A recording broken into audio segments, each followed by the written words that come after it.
Okay, yes, we are bored. We're all bored now. But has it ever occurred to you, Wally, that the process that creates this boredom that we see in the world now may very well be a self-perpetuating, unconscious form of brainwashing created by a world totalitarian government based on money, and that all of this is much more dangerous than one thinks, and it's not just a question of individual survival, Wally, but that somebody who's bored is asleep, and somebody who's asleep will not say no? See, I keep meeting these people. I mean, just a few days ago, I met this man whom I greatly admire. He's a Swedish physicist, Gustav Bjornstrand, and he told me that he no longer watches television, he doesn't read newspapers, and he doesn't read magazines. He's completely cut them out of his life because he really does feel that we're living in some kind of Orwellian nightmare now, and that everything that you hear now contributes to turning you into a robot.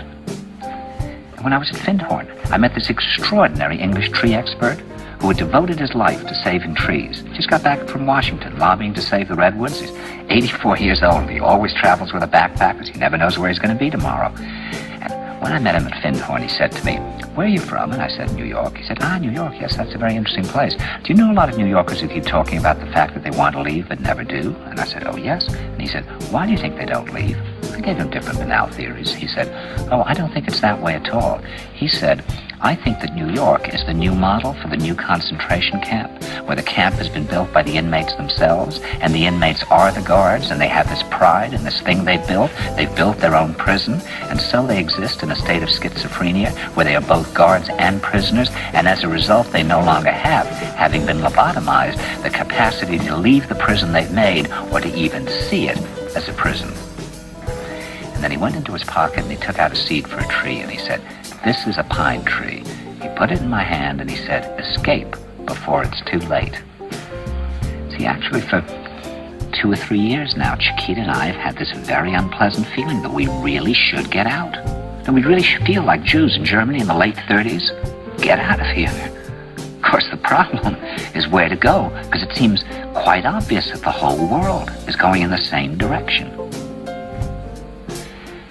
See, I think it's quite possible that the 1960s represented the last burst of the human being before he was extinguished, and that this is the beginning of the rest of the future now, that from now on there'll simply be all these robots walking around, feeling nothing, thinking nothing, and there'll be nobody left almost to remind them that there once was a species called a human being, with feelings and thoughts, and that history and memory are right now being erased, and soon nobody will really remember that life existed on the planet.